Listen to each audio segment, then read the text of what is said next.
Aloha, shalom, salam. I gotta grab my notebook over here.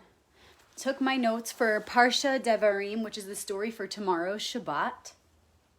So I'm doing this video actually live on my regular wall and not in my private group because I wanted to give people a chance to see a little bit about what we do in our private group. So these videos are usually shared in our private group called Shabbat Crew. Sitting on my hair again. And we go through the current Torah story every Shabbat, a little bit before Shabbat so that you can prepare. And it just kind of gets you aligned with the message of the story. And we talk about it, of course, from a Kabbalistic perspective so that we can extract a message that's actually applicable here and now, something that's actually practical and makes sense for everyone. So this applies to everyone, and anyone who wishes to receive the wisdom of the story is welcome to hear it.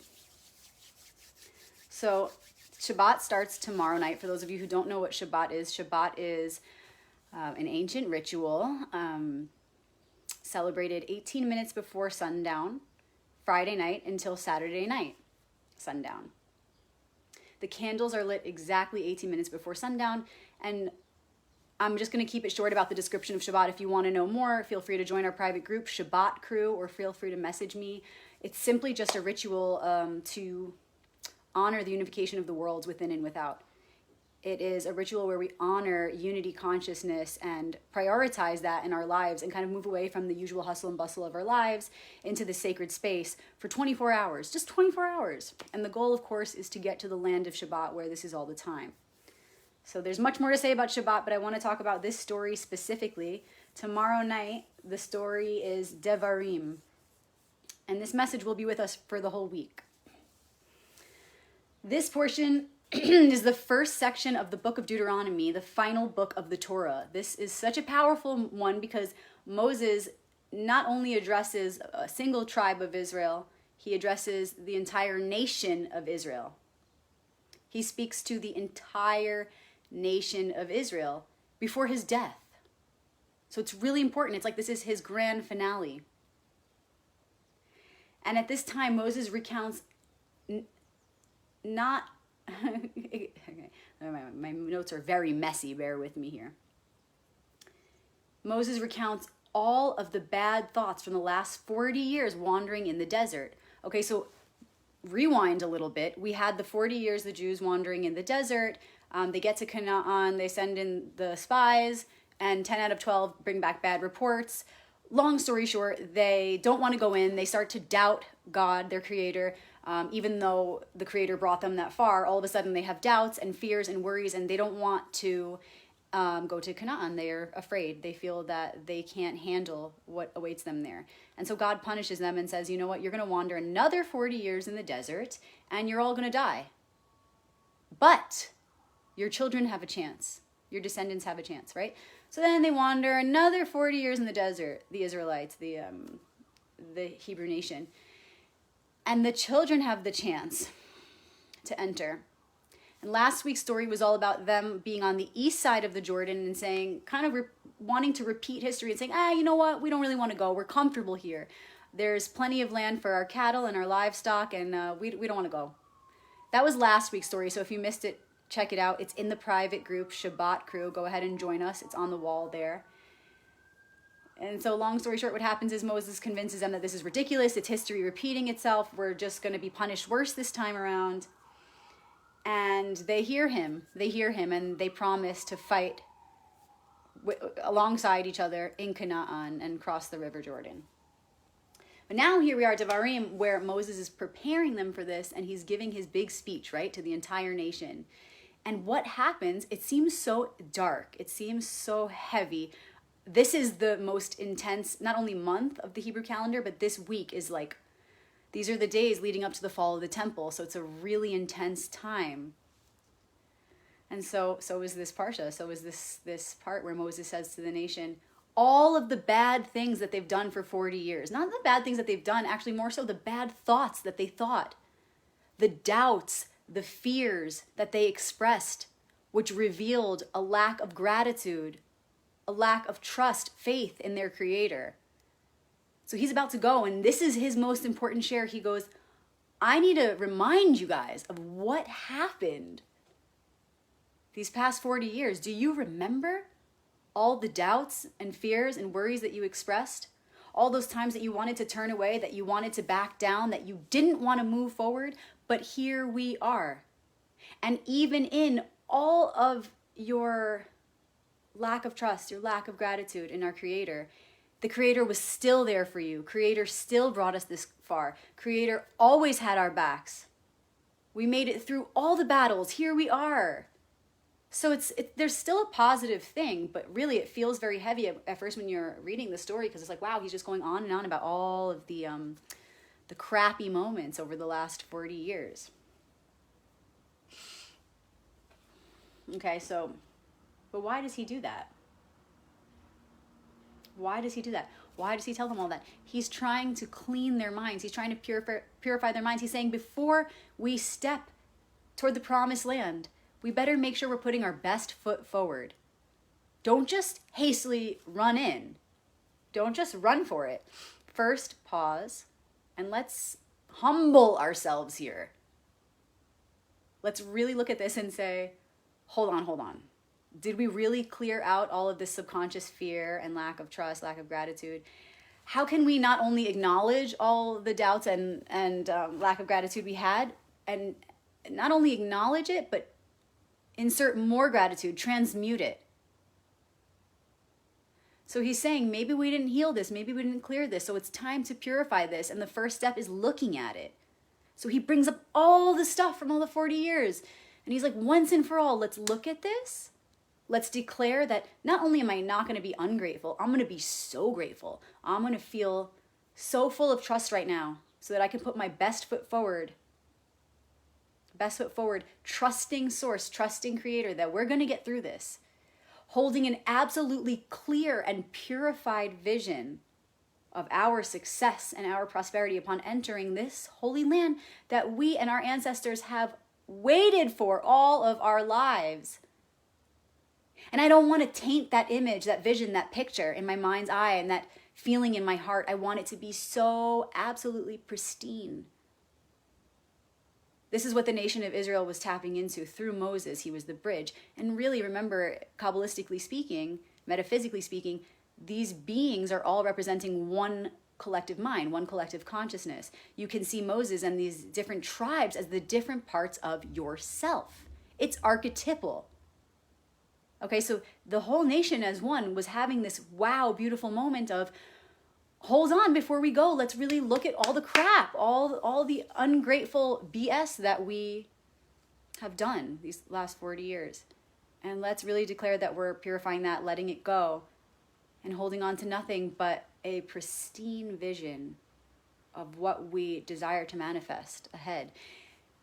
And not just for us individually, and not just for us as individual tribes, and not just for us even as a nation, but for us as a collective world.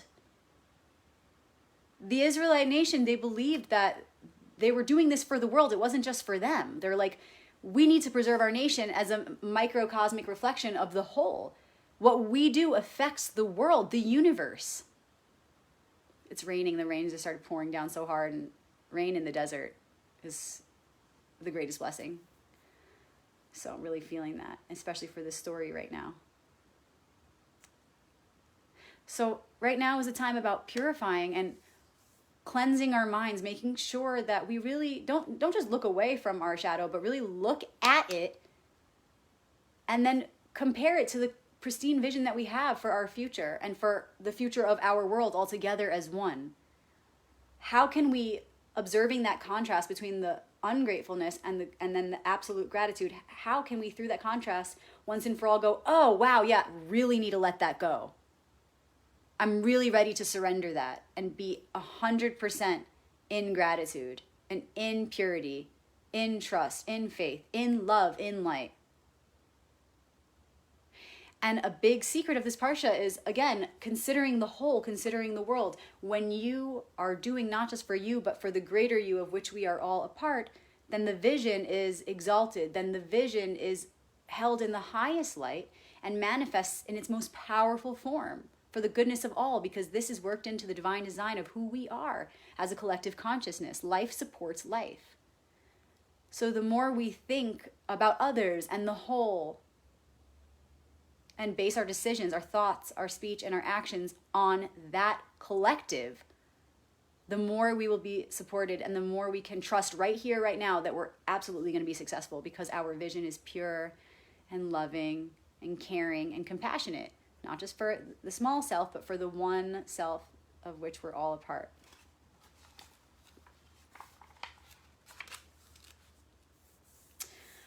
Another message I really liked about this story is, who will hold on to the hope and desire to end suffering? Again, not just for himself, but for the nation and the world. Who will be the ones to hold on to that hope and desire to end suffering? It will be the ones who aren't afraid of the challenges to come. It will be the ones who carry the faith. It will be the ones who aren't afraid to look at the ways in which they've been ungrateful. The ones who are willing to make amends. Those will be the ones. Are you one? We're one. We are one. Are you going to be one of these torchbearers? Are you going to be one of these way showers?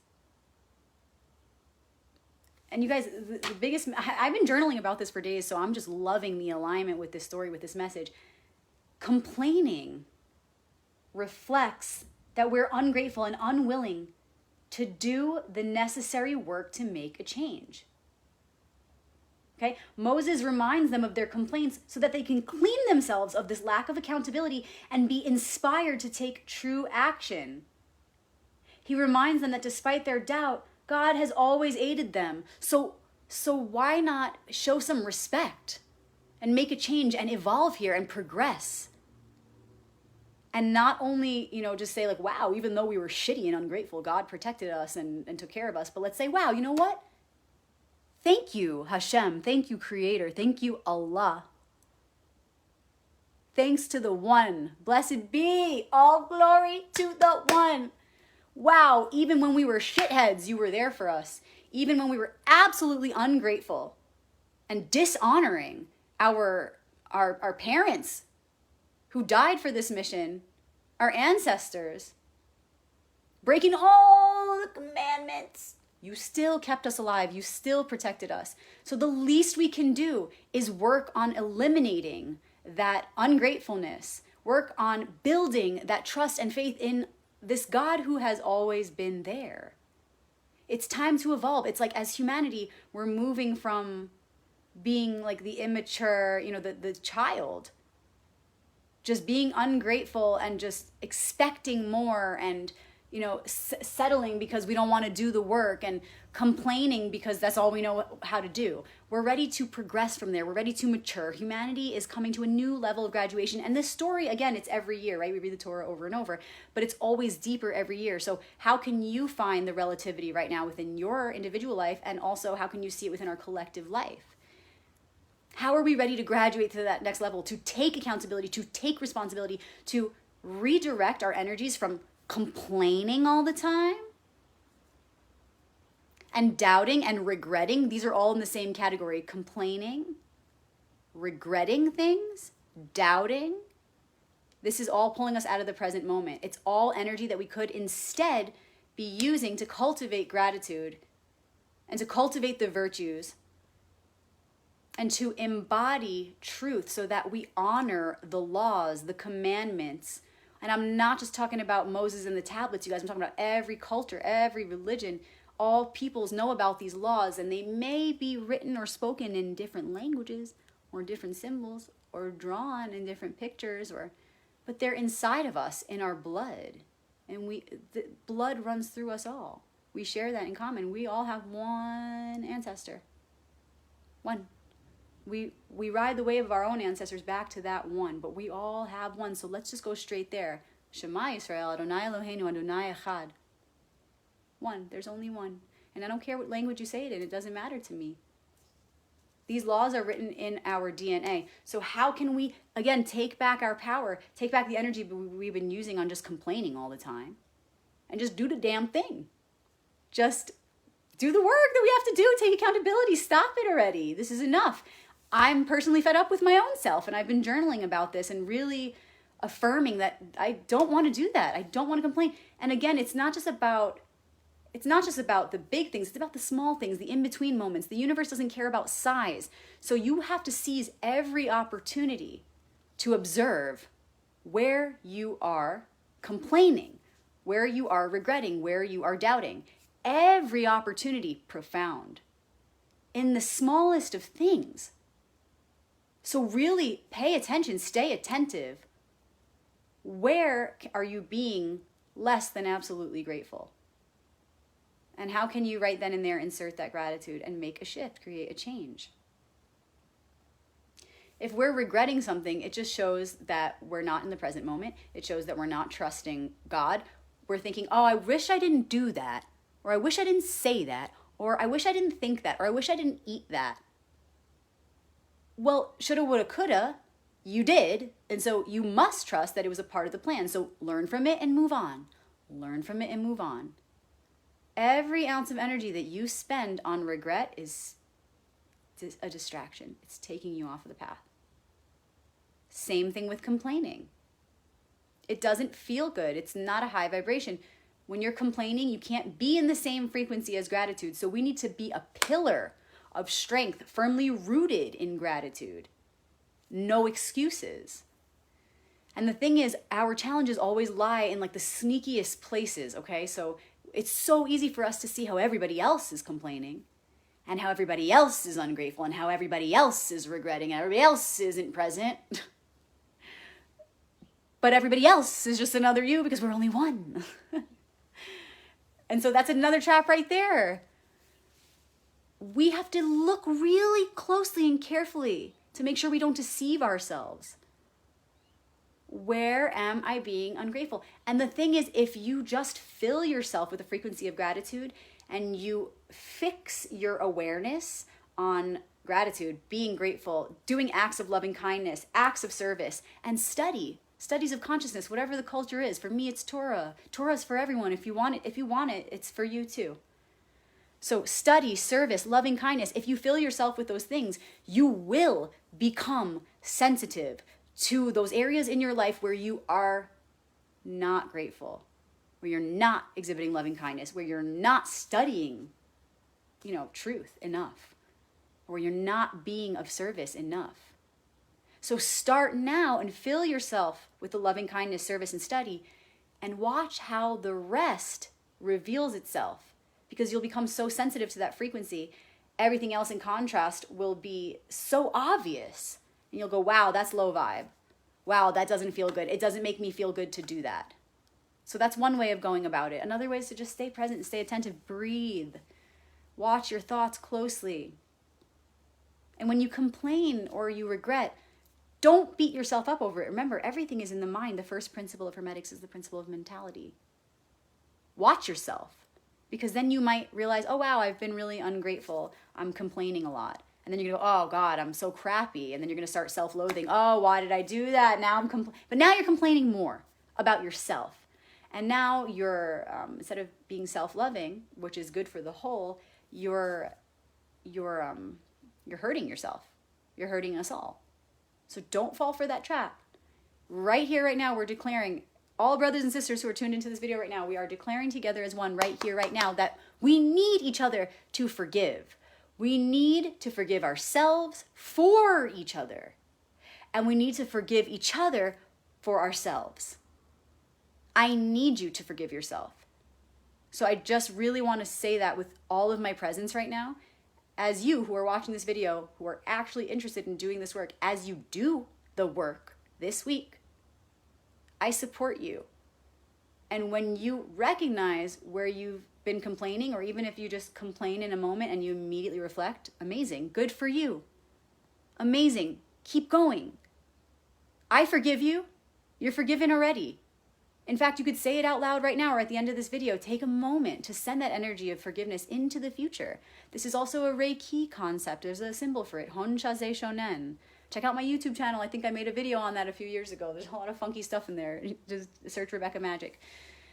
So there's a symbol for that. All these cultures talk about this, sending energy into the future, okay? Let's send forgiveness into our shared future.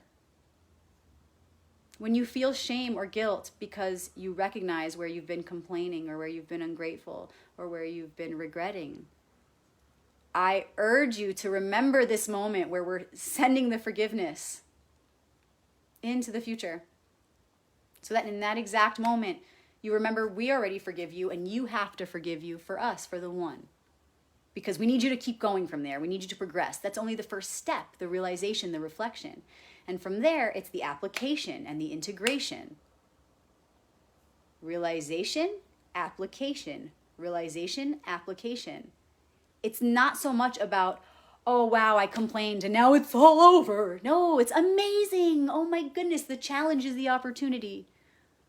I complained and now it's helping me to become aware of where I have to do the work. And I'm excited about that work because I know that's what's going to bring the shift. In fact, it's everything I live for. So why would I hate myself for this? Why would I get stuck on shame when this is literally what I'm looking for? This is the thing that I'm seeking, is forgiveness. And to get to that level of forgiveness, I need to find the thing that I need to forgive. So I have an outlet. So I have a ritual to perform this act of forgiveness upon myself and upon the whole, upon each other. None of that was in my notes, so let's go back to my notes and see what my next point is here.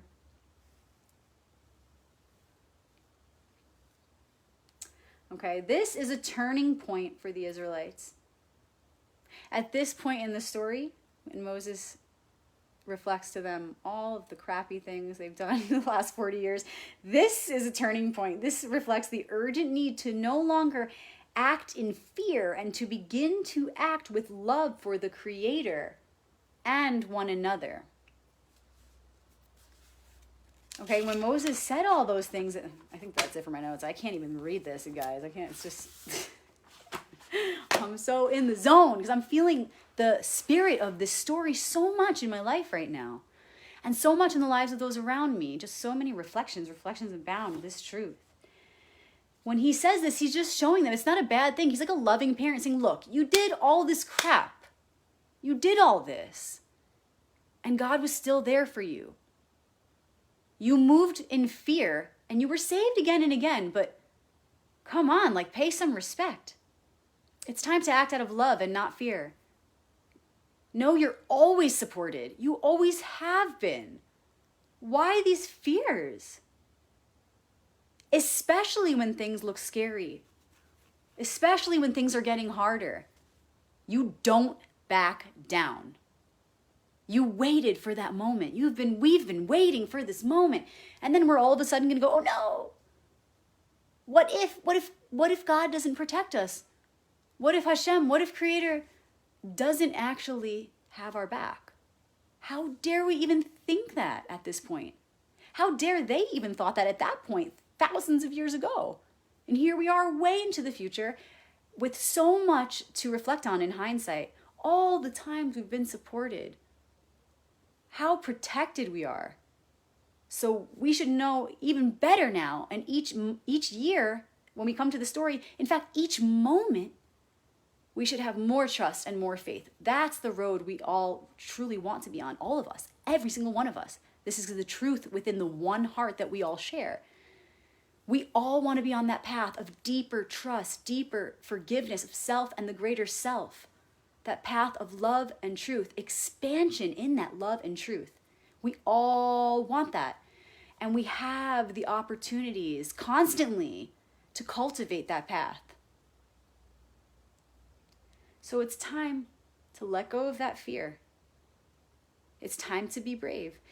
And we must know that it doesn't do anything when you exhibit this level of courage when it's easy to do so. It's only in those moments where it's actually hard to be virtuous and to be in trust. In those moments where it's difficult to be courageous. It's only then that we really make the big magic happen. It's only then that we have the opportunity to sharpen our will, to strengthen our will, to love more, to create light in this world. This is why we are all here, each and every one of us. We strengthen our will in trying times. When we suffer and we persevere, we come out stronger. A child knows this. This is simple truth. So don't just do good when it's easy to do good. Do good all the time. And especially when you start to feel afraid, close your eyes. Forget about the world of effects. Remember the world of causes. It's the unseen one. Close your eyes. Forget about this. Everything around you is already a result of a past thought. Truly, scientifically speaking. Scientifically speaking, there are so many resources now that provide this information for us to reflect and see how this world around us is already, it's just an effect of a past thought.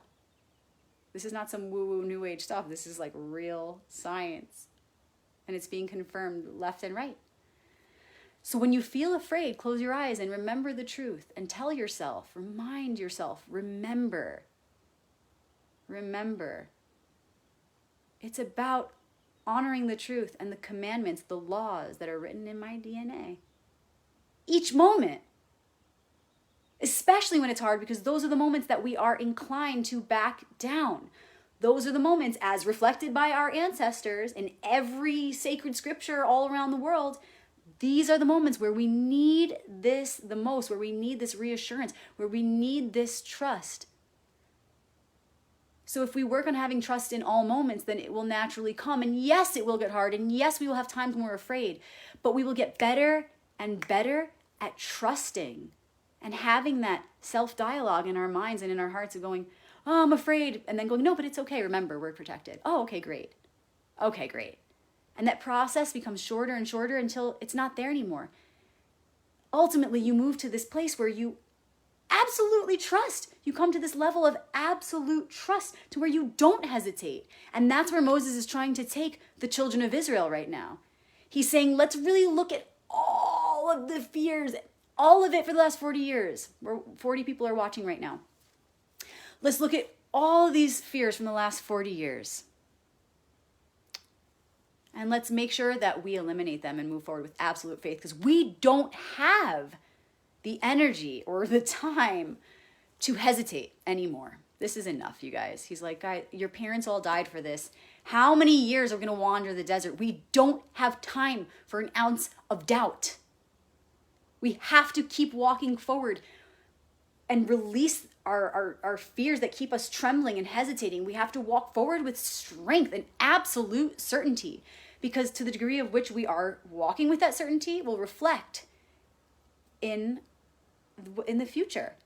It will reflect in our success or lack thereof. If we walk with absolute certainty, that's going to be reflected in our endeavor. It's like we're entering the promised land and we're going to first of all be successful in conquering there, and then we're going to enjoy the fruits of this promised land because of our certainty and our trust. Of doubt that we carry, it will be reflected in the mission ahead. So for example, if we're going into this great war, right, and we go in with absolute certainty, that's going to enliven our spirits. That's going to unite us, and it's going to make us powerful and strong. But for every man on our army, let's say, right, metaphorically speaking, for every man in our army who carries doubt, there will be more casualties. There will be more loss. This is how the collective mind works. The more confident we are, the more we rest in faith, the more our success is assured. Suffering only comes when we don't have that faith. And what is the suffering for? Just so that we could learn to cultivate it. That's the irony. Yes, there will be losses, there will be pain, there will be suffering that comes of that doubt that we have, and the complaints that we have, and the regrets that we have. There are punishments for these things. There are absolute punishments, and no one's punishing you but yourself, because there's none other here. But in the end, and in the begin again, it's not for nothing. Those punishments are only to bring us back to another opportunity, and another opportunity, and all the opportunities to build faith and to build trust. So until we get it, we're going to keep suffering. And that's the point here. Moses says to the Israelites, it's time to let go of this fear, you guys. It's absurd. We're about to enter the promised land. This is the moment we've been waiting for. We cannot move forward with any of this BS we've been carrying. So I feel that was a lot. I feel pretty complete. Devarim is such a powerful story. And I just want to share with you guys that if this story is resonating with you and you want to go deeper with it, please search out articles, Devarim. Please join our private group, Shabbat Crew. I'm going to be posting some of my favorite articles and resources there, as I do every week. And I share my own videos every week. And another thing I want to share with you that I was journaling about this morning personally is if you have a project that you're starting right now or you just recently started, or if you are on a mission that seemed to be halted, right? If you started a project and it halted, or if you're on a mission right now and it seems halted, something's in the way, there's a block. First of all, recite your mantras, okay? There are mantras for that. Or you could talk to different archetypes. There are different cultures like Ganesh. Ganesha is a deity that helps remove obstacles. Access universal knowledge to aid in your mission of removing these obstacles. But also know this, there's a time and a place. There's a time and a place. Everything according to plan. Hang in there. Your doubt, remember, will only reflect your lack of trust in divine order, and there's nothing outside of that order. So breathe and trust that you're being redirected, that all energies are being directed by the one. Trust. Your plan is never as important as the one plan of which we are all a part. There are so many pieces you couldn't possibly see on your own, how all those pieces are working together. And this is why it's absolutely futile for us to even step toward the promised land, which is representing those projects or new endeavors. It's absolutely absurd to even take the first step toward there without pausing right now to reflect and let go of our need for control and our complaints and our regrets and all these things. We're so stuck to our plans that we forget that there's a much bigger plan always happening. The more we can surrender to that, the more we'll be carried by grace. Okay, so if you have a project that's being thwarted right now, or things are shifting, just surrender to that. And look at your frustrations around it, and don't only release the frustrations, but build the trust. Build the trust. Right now, we have this power, specifically with this specific message. We have the power to access the support, to deepen our trust, and to move forward with confidence.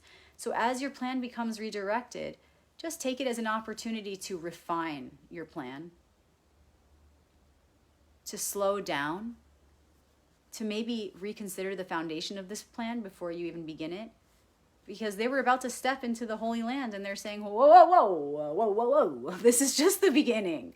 So while I'm at the beginning, Moses is like, hold up, while we're here, let's pause one moment. Let's really make sure we're moving into this united with love, compassion, understanding, and having purified ourselves individually and collectively of fear.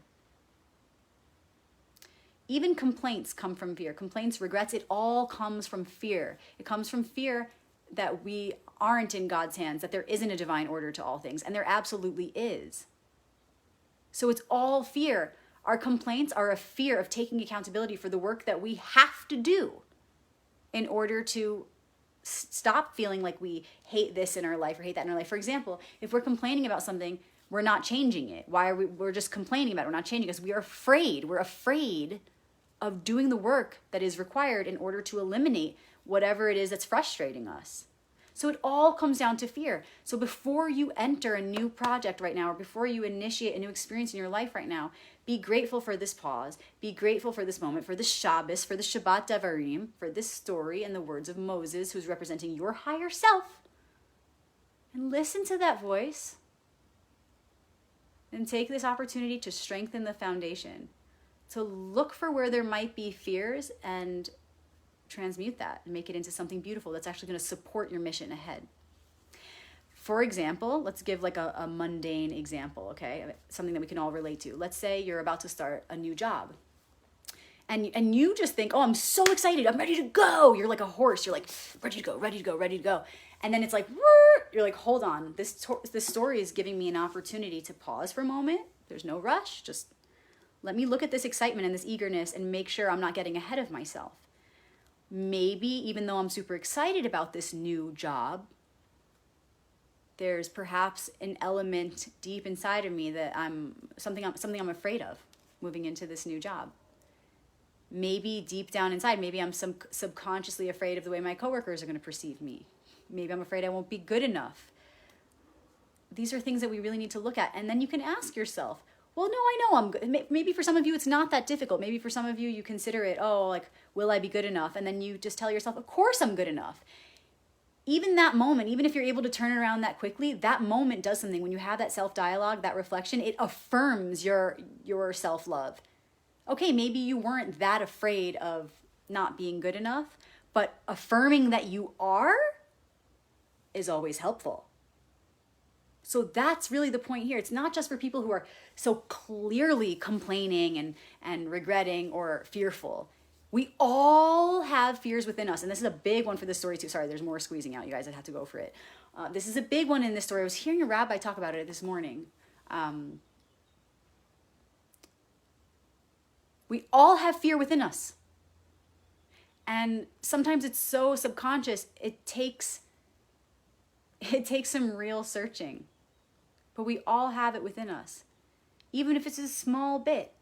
And so when we say the opposite of the fears and we affirm the opposite, it just builds what perhaps was already not that bad, okay? It's a little tricky to explain, but I'm going to relate it to the tarot for those of you who follow the activations that I do. We often pull a fear card, a hidden fear. So we reveal what is the hidden fear. And then say the fear is, I'm afraid I'm not good enough, for example, right? We affirm the opposite. We shift it and we say, I am more than enough. Of course I'm good enough. I'm great. And so the more we affirm, the more power we have. So right now we don't want to just eliminate fear, but we want to build trust. This is the whole point. Okay, so as you're stepping into whatever new relationships, new jobs, new projects you're about to go into, even if it's something so small, like I'm going to, maybe I'm trying to think of a very small example because it's in the small things too. We have to look at the littlest of things because every opportunity is profound. So even if it's something so small, just make sure that you're putting your best foot forward. Make sure you're making the most out of every experience, that you're looking for where you may be hesitating at all out of fear. And eliminate that. And insert trust and love. And move forward with absolute confidence in your decisions.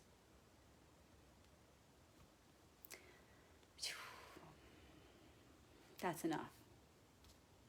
Thank you guys. I hope you have a wonderful Shabbat. I will be going live tomorrow as usual for the Shabbat candle lighting. It's going to be 18 minutes before sundown. So actually, let's walk over to my calendar. This is my beautiful calendar. It says Tu B'Av here. And let's see what time will we be lighting the candles? Let's see, the 16th. I'm lighting here in Arizona and I'm in Sedona, so the time will actually be 7:19. So 7:19 Mountain Standard Time, I will be lighting the candles, and I would love it if you joined us for the blessing. And we do this every week, so if you enjoy it, if you enjoy these kinds of talks, please join our private group, Shabbat Crew. I also have another private group called The Royal Path, which is more focused on tarot and divination and archetypes. So feel free to join us in both. I'll see you tomorrow for the Shabbat candle lighting blessing. And I'm wishing you ahead of time a wonderful Shabbos. Go ahead and send that positivity into the future of your rituals this weekend. Take a moment today. Take many moments today, if you have them, to study and prepare for Shabbat as best as possible. In fact, using this ritual of Shabbat itself to enhance the message of the story for this particular Shabbat can be such a profound thing. And what I mean by that is, look, we're not even in Shabbat yet. We haven't even stepped into Shabbat yet. It's tomorrow night. So how can we eliminate fear and cultivate trust as we move into Shabbat? How can we maybe say, I'll give an example. My fear deep down could be, we're never going to reach the land of Shabbat. This is a powerful one. We're never going to reach the land of Shabbat because not enough people are practicing this ritual of Shabbat. And the Kabbalists say that if there's any ritual to do, it's to keep the Shabbat ritual. And these Kabbalists weren't all Jewish, you guys. They adopted this ritual because there's a science to it, and they knew that. And that's why it's my mission to share Shabbat with you guys.